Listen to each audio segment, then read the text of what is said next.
analysis. So they use commands to create more detailed footprint. So these are the commands they use. They use ns lookup to reconcile domain names, okay, matching the IP address of the company servers and device, and then use traceroute command to develop the topology. So, and they use program and utility, who is queries, and then port scanning. What is port scanning? Port scanning is to find what are the open ports an operating system installed on the host. Then you have nmap. Okay, what is nmap? Network mapper. It's actually a free open source tool to explore network or to audit security. Step 2 is detail the information. It means find your server application and then its versions. What is your web, FTP, mail server versions? Then you need to listen to TCP or UDP ports and send random data to those ports. Then you do a cross-reference information to the weak kind of database to look for potential exploits. Then you have exploit selected TCP ports. Okay, you have Windows NT. These are the old version of Windows that shares the SMBP protocol where it use the port TCP port 445. These are the old versions of Windows. So in those Windows NT, Windows NT is the first version of Windows Server. SMB runs on the top of the NetBT using port 137, 138 UDP and then 139 TCP. So these are for the old versions of the Windows network, Windows NT operating system. Then step 3 is manipulate users to get access.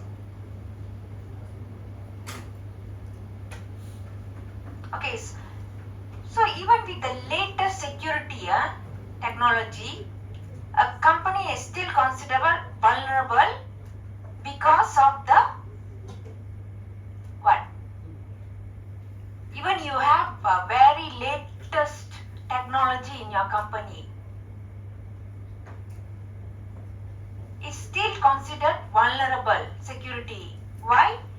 Because the weakest link in the company is the people. Okay, they can be a sweeper, they can be anybody, that's any one of excuse me, of the lowest link. So the people itself themselves exist as the weakest link. Excuse me. The first thing what the hacker wants is a password. So there are two ways to get it. One is what? Social engineering. What is social engineering? You try to trick the people, trick them, to get some information, sensitive information. That is social engineering. And then you have password cracking attacks. What is that password cracking attacks? You all have dictionary attacks, brute force attack. All they want to launch an attack to get the passwords. This is how the hackers do to get the sensitive information like password. Step 3 is to manipulate users to get access. Social engineering is actually to manipulate people, okay, within the network to give information that is used to access the network. So actually they don't need a computer. How they do it? Social engineering by telephone or dumpster diving. You know what is dumpster diving? suddenly when you want to find some information and all, like you go to the garbage, what people throw the same thing in system. They go and check in the what recycle bin, or to find some materials there. That is dumpster diving, to get out of whatever you throw. Or you have reverse social engineering. You reverse is another way of social engineering. So what is they recommend here is art of deception, controlling the human elements of security. And then you can read this book for your extra knowledge. Okay, social engineering example 1. So they call you in the midnight. Okay, hi, this is so and so from Bell.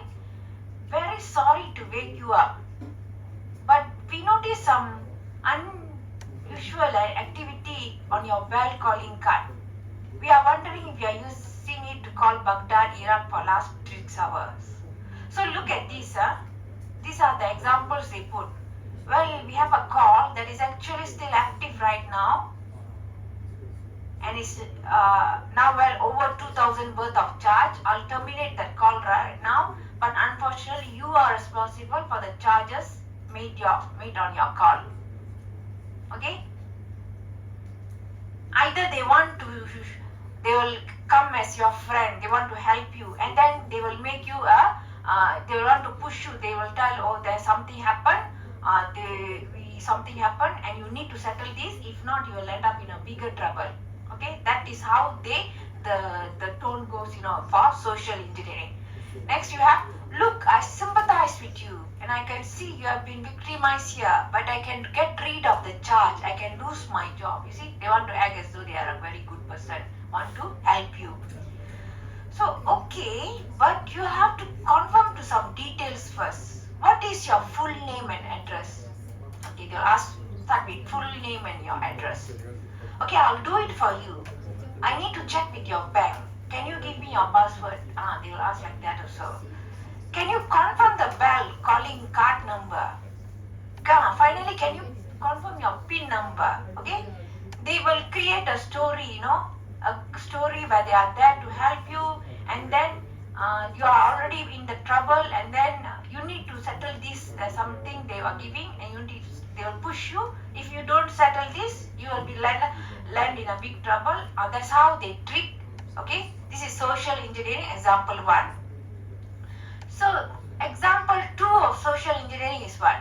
The facilitator of the Life's Computer Security Institute neatly illustrated the vulnerability of the help desk, and he dialed up a phone company and got transferred around and reached the help desk. So who is the supervisor on the duty tonight? Let me talk. Hi, this is from, security. They are telling you they are from security. Actually, they are the hacker. No, why? Your systems are down? They are telling you this. Your systems are down, they are there to help you. Response, my systems are down, we are running fine. Oh, really? Do me a favor then, sign off and sign on again. We didn't show a bleed, so so these are the things. You see, there's something funny going on here. I'm going to have to sign on with your ID to figure out what's happening. Let's have your user ID and password. So other social engineering example is what? A confused and a befuddled person will call a clerk meekly and request a password change. And then people, they identify themselves like big top executives or what, but they will telephone the new system administrator and they will want access to the account. And someone else will call and then instruct the computer operator to insert few lines, whatever lines of instruction at the console. And then they have at the airport, somebody will look over the shoulder serving. You know what is shoulder serving or not? Like coming across when you're doing something, slightly, that is shoulder serving. Okay, common social engineering methods. Okay, these are the common social engineering methods. So they pretend to be a employee of a vendor, partner, company and all. Someone in position or new employee, they want help, or vendor, they want to repair, okay, they want to do a repair for the system and all. And then the next you have, they want to offer help, okay, and then they pretend they want to help you, but what actually they do is they try to manipulate the people. Then they send free software or patcher, and then they send virus, okay, in the email attachment. They also use false pop-up window asking to log in. Okay, or they leave the USB stick or CD, okay, at the workplace with the malicious, you have the harmful software there. Why they leave the USB stick there? Because people will want to have some free things there. Once they see USB, they will say, never mind, it's okay, people left it, I'll use it. So once they use it, what happened? Virus. They use an insider to get trust, and then they give offer price for registering at the website, and then with the username and password, or they drop a document or file at the company mail room, or they modify machine heading so that it looks as though it comes from the internal place, or they ask the receptionist to get and forward a fax, or they ask for a file to be transmitted to an internal place, or they get voice mailbox to set up, and the backup calls to perceive attacker as internal, and then they pretend as they are from remote office asking for email access load. So these are the dramas, social engineering people do, tactics and tricks. So what are the warning signs of an attack? They don't want to give the callback number. They have out of ordinary request, okay, or they claim authority. They are, they have the authority and all, and then they will push you. They stress, immediately you do it. Okay, if once you don't do it, these are the dangers. If you don't want to follow, they threaten you, okay, because you don't want to do. And then let's say you want to ask questions, they will show discomfort, and then they have name dropping, they have compliments, or even they compliment, or they even flirt around with you, the guys, okay, they try to flirt around with the ladies. Okay, password cracking. What is password cracking?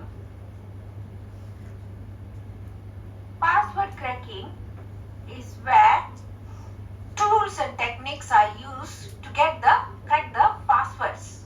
So how they do it? They have word list, they have brute force, they have hybrids, or they have yellow post-it, okay, stuck on the side of the monitor or in the top of the desk drawer.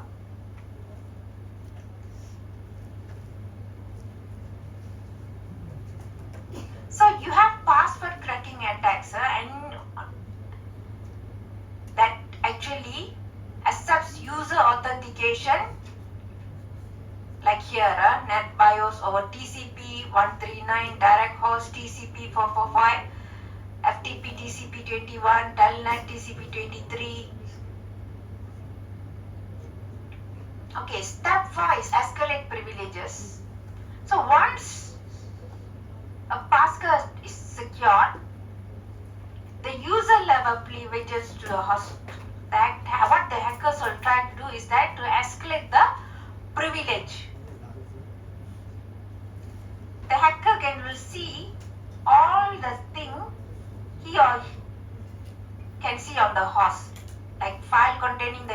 username and passwords, register keys that have applications or user passwords,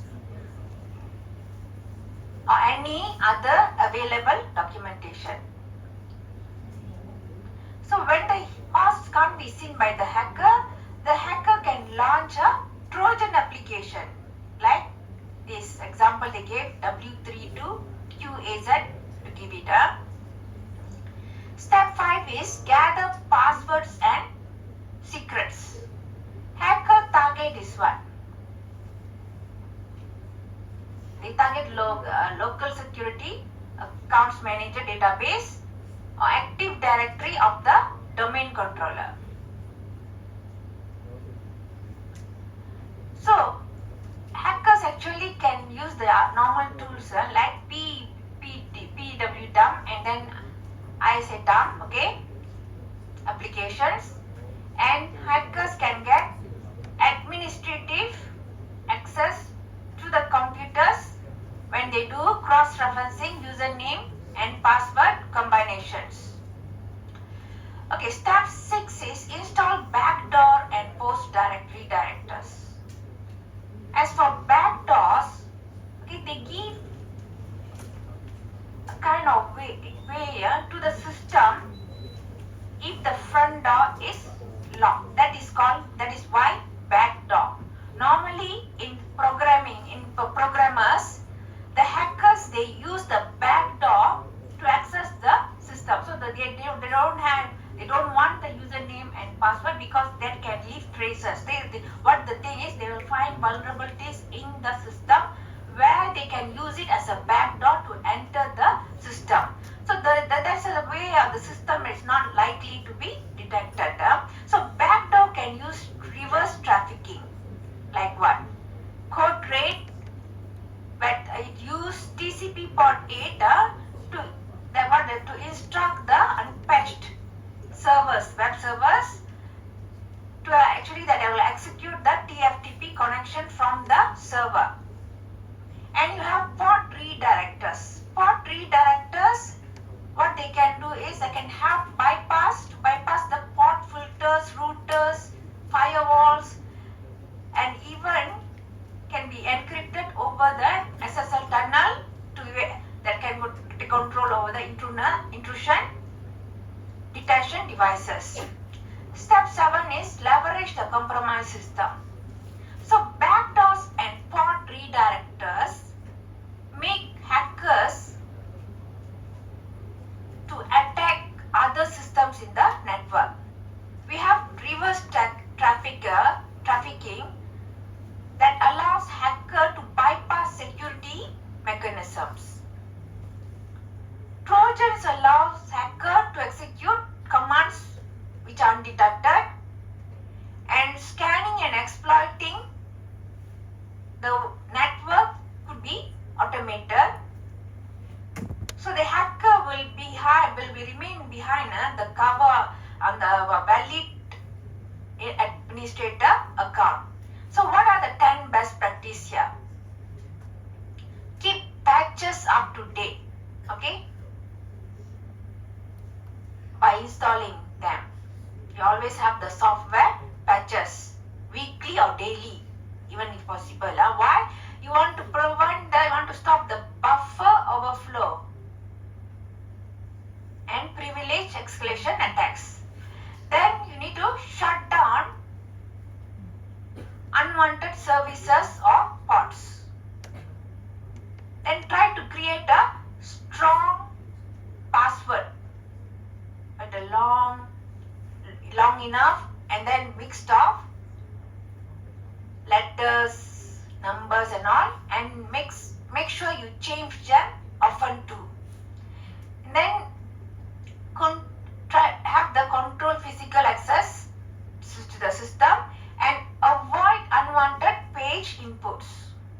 So you have some websites, what it does, allow the user to enter username and passwords, and then like a hacker can enter more than just a username.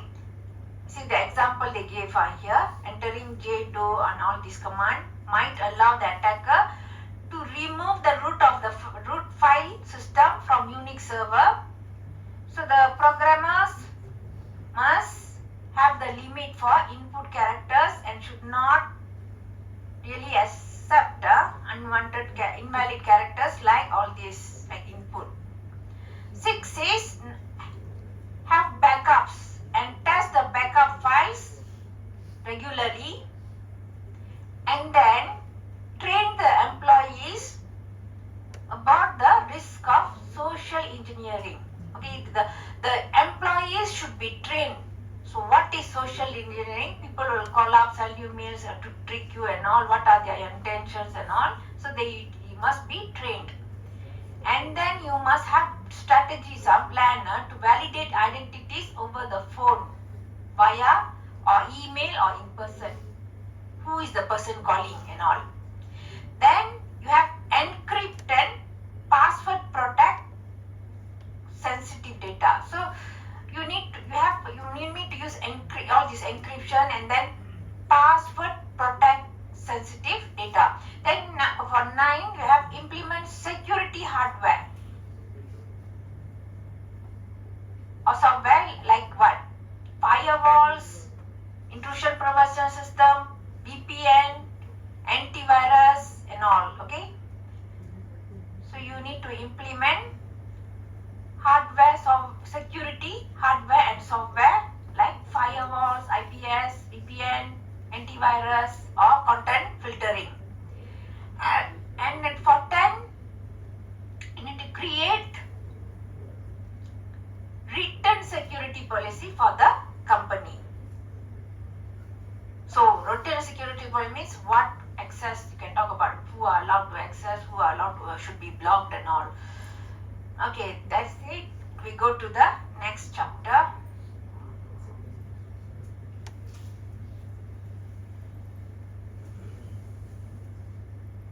Okay, next chapter is about elementary cryptographic symmetry.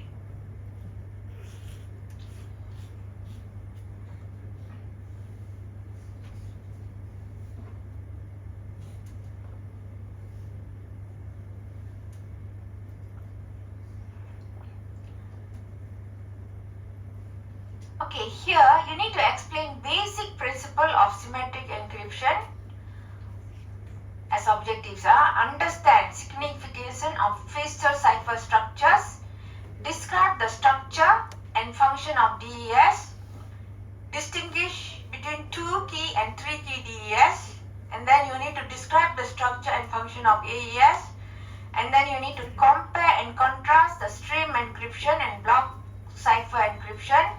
You need to differentiate the major back block cipher modes of operation, and you should be able to discuss the issue involved in key distribution. Okay, this is cryptology. You have cryptography here.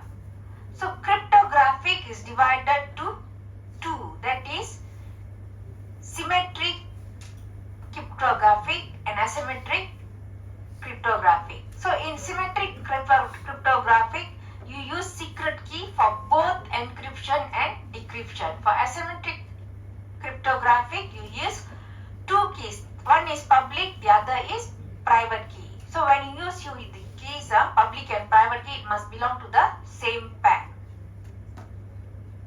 So under the symmetric, you can see you have block cipher that constitute out of substitution, transposition, and you have stream cipher, you have substitution.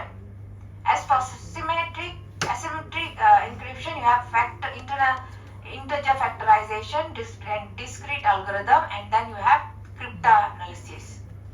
Cryptographic is creation of this. Cryptanalysis is trying to break it out. You want to find out what is contains, and that is what cryptanalysis. Okay, look at this symmetric encryption. You have block cipher and stream cipher. As for block cipher, you have AES, blowfish, 2fish, DES, and RC5 or RC6.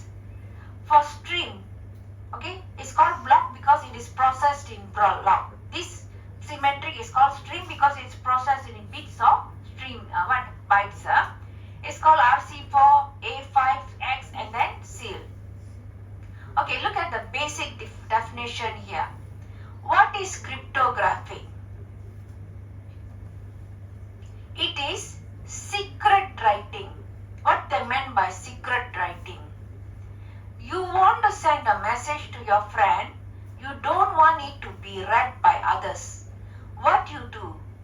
You use the cryptography to convert it into a message where when people read it, they don't understand. That is called cipher ready. So that is called cryptography. So what is cryptanalysis? When you have cryptography, is secret writing, right? It is converted, and then when the other person get it, he need to decrypt it back to get the original text, right? So for cryptanalysis is when a hacker trying to break into the system, okay, and then he wants to get the encrypted message to the original text. That is called cryptanalysis. So cryptography is the creation, okay, creation, and cryptanalysis is the process of breaking up it. You want to find out, normally done by the hackers. Okay, look at this, symmetric encryption. Symmetric encryption, you have a secret key. Okay, look at this. Here, the original text here, it shows $1,000. This is the original text. So, in symmetric encryption, this text 1000 is encrypted using the secret key. Okay, this is a secret key which is used for both encryption and decryption and symmetric encryption. So when you encrypt this, you get ciphertext. Can you all read this or not? What contains? No, right? This is already become the original text become a ciphertext. We don't understand what is it because okay, it's already became a ciphertext already. Then when the recipient here receives the ciphertext here, what he does, he uses the same secret key here to decrypt it, okay, using the decryption algorithm to get the original text back. So here they use the key and the encryption algorithm, here use the same key and the decryption algorithm. So this is what they say, symmetric encryption. So symmetric encryption algorithms are also known as what? Shared secret key algorithms. Why they use shared secret key? Is use the same key, okay? And the key length is what? 80 till 256 bits. And the sender and receiver actually share a secret key. They normally are fast.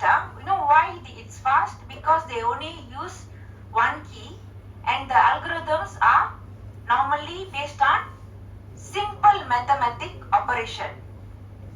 So what are the symmetric encryption algorithms?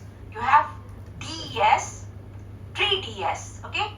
You have 3DS means you have triple DES. To make it much safer, they admit from DS they jump to 3DS, and then to come to 3DS got weakness. To overcome that, they have AES, then comes the IDA, and then you have RC2, 4, 5, 6, and then you have blowfish. All this belongs to symmetric encryption.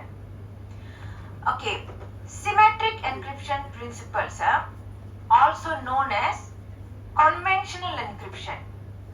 That means secret key or one single key, one key encryption.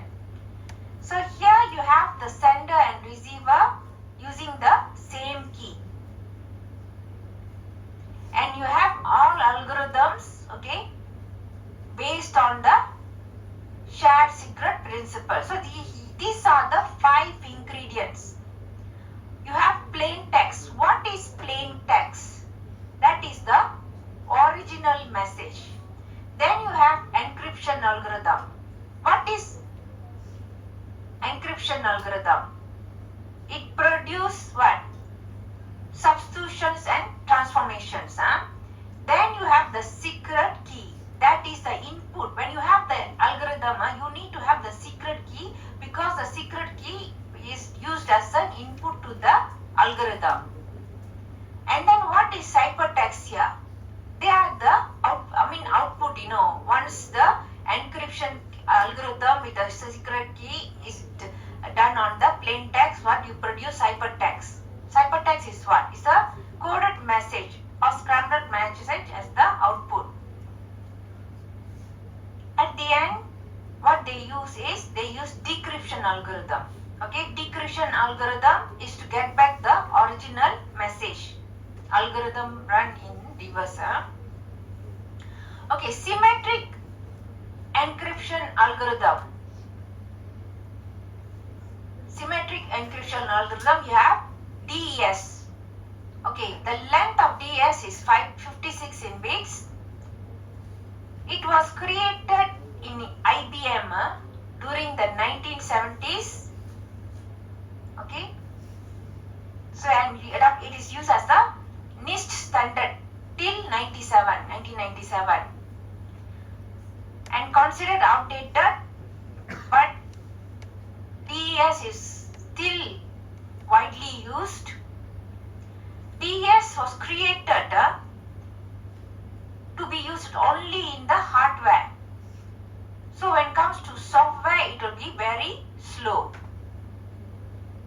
Next you have 3DES.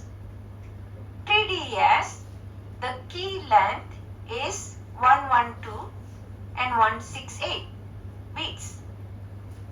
So how would 3DES looks like that from the name? Definitely is going to use DES 3 times. Okay, what does it mean? That means the input data will be encrypted 3 times. So this is considered what? Far much stronger than DES. Since the process is done 3 times,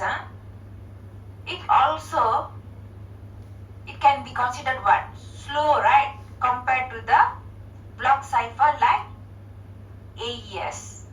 Okay, after the 3DES, then came the AES with 102.8 bits, 192 bits or 2 and 256 bits. So AES is actually much faster in both software and hardware, and it could be easily implemented and needs little memory.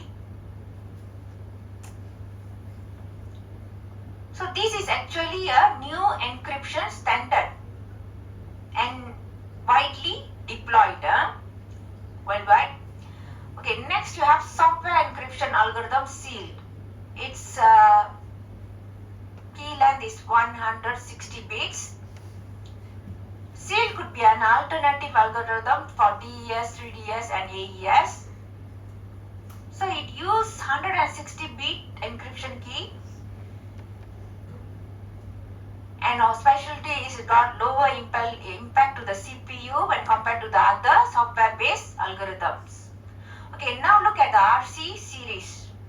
RC2, okay, 40 and 64 bits, and you have RC4, 1 to 256, and then I have RC5, 0 to 2040, and you have RC6, 1 to 8, 192 and 256. Okay, so what is RC algorithms? They are the set of symmetric key encryption algorithms was actually invented by Ron Rivester. So RC1 was never published, and RC3 was already broken even before was used, and RC4 is now being widely used as stream cipher, and RC6 is a 1 to 8-bit block cipher. Is actually based heavily on RC5 and was actually also an AES finalization created in 1997. Okay, look at symmetric algorithm here. So this is the plain text. This is the encryption algorithm with the secret key to produce the ciphertext. You won't understand. Then this is decrypted. The ciphertext is decrypted with the key, the same key here, shared secret key, using decryption algorithm, and this here it is converted back to the plain text, original plain text. So what is the scenario here? Alice want to send a message to Bob, plain text. So the communications channel is insecure. That means people can always get the message. So let's say Alice and Bob, they have, let's say previously they agreed on the symmetric encryption scheme, the secret key. So it can be encrypted, okay, as this. Requirements.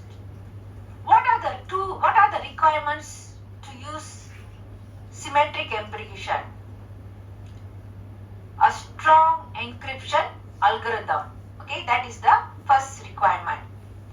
And then the second requirement is the sender and the receiver must get the copies of the secret key in a secure fashion. That means what? They can't openly share the key because they only have one key, one key. So let's say it is leaked up, then everything is gone just like that. So they must have a secure fashion to share it and must keep the key secure. Okay, the security of symmetric encryption, actually belongs to the secrecy of the key, not the secrecy of the algorithm.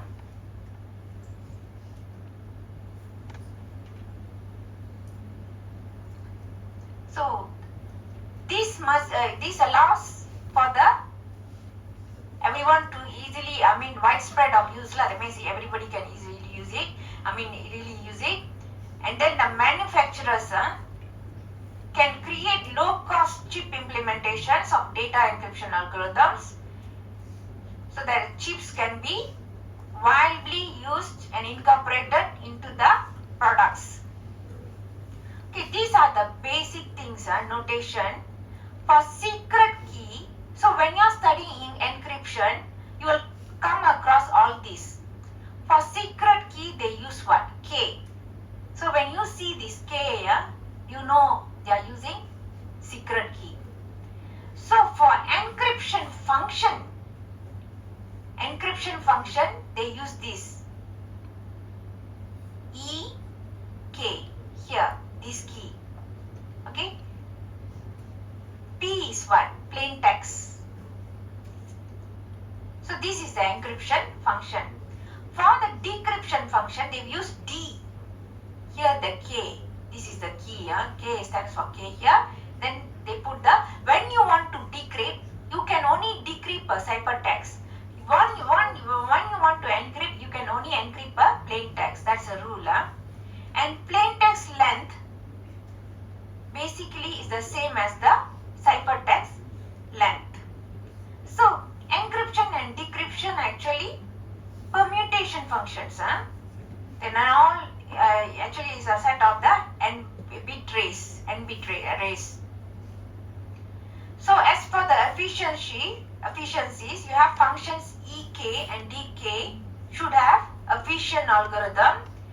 As for consistency, the decrypting of the cipher text should return the plain text. Like you see here, this is the encryption of the plain text.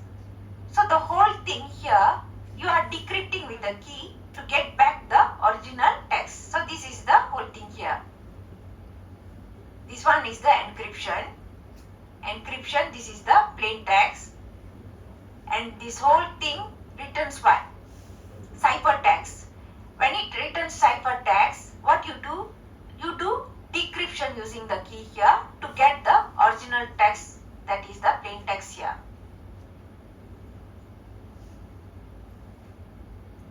Okay, the model of symmetric crypto system. Look at this. This is the message source. Message source. Here you have the encryption algorithm. Okay, this is you are encrypting this plain text. Encrypted the plain text. This is the key source. This is the secure channel. It's going through the secure channel. You have the cryptanalyst. Someone want to break it out here. And this is one. And then when it comes to the decryption algorithm, what is done here is this is ciphertext. Is decrypted using this key here. Here you can always put the ciphertext. And the end you can get the original text back here.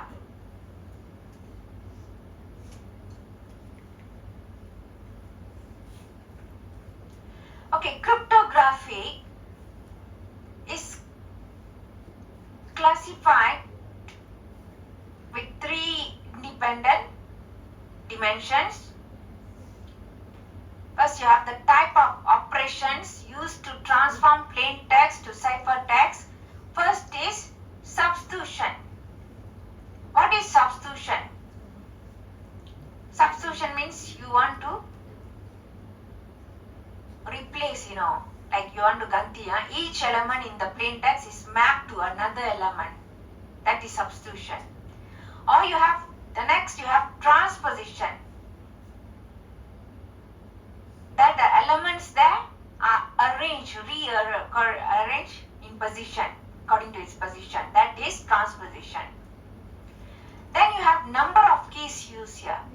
So the sender and receiver, they use the same key, that is called symmetry.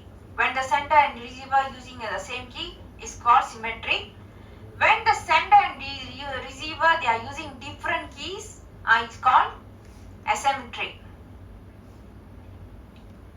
Okay, the way the plain text is processed, you have two, that is block cipher and stream cipher.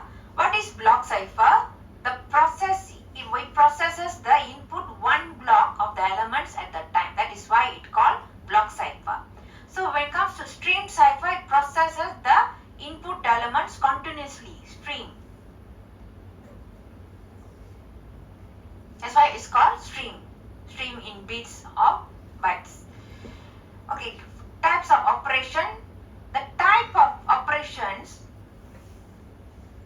used to transform, change the plain text to ciphertext. You have also here the algorithms. You have two general principles. One is substitution, the other is transposition. Exchange of values.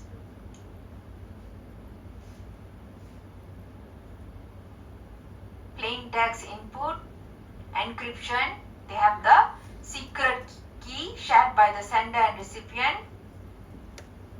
Okay, here you perform the substitution or transposition. Then this is the ciphertext. Then you have the decryption algorithm. What is decryption algorithm? It is the reverse, actually is the reverse of encryption algorithm. Okay, here also they use the same key shared by the sender and the recipient to get the plain text back. Okay, look at substitution. This is the plain text. This is how it looks for substitution, ciphertext. So they replace one letter. They substitute one letter with another value here like that. Okay, this is where it's called, it's a substitution. As for transposition, you have this. It's exchanged. The position is exchanged. The letters. That's how you get the ciphertext for transposition. So type of operation, substitution technique. So two basic building blocks of all encryption techniques are what actually? Substitution and transposition.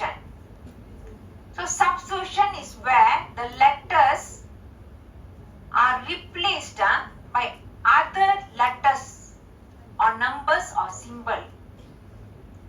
So the original text can be seen as a sequence of bits, then substitution comes here, replacing plain text bit patterns with the ciphertext bit patterns.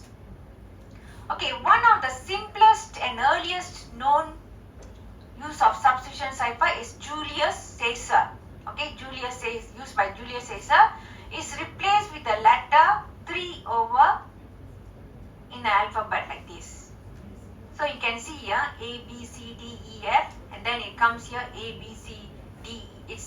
It doesn't take this, A is directly mapped to D, then B is E, then like this. Okay, that's what they meant by. You can see here, can define transformation as this. So let's say,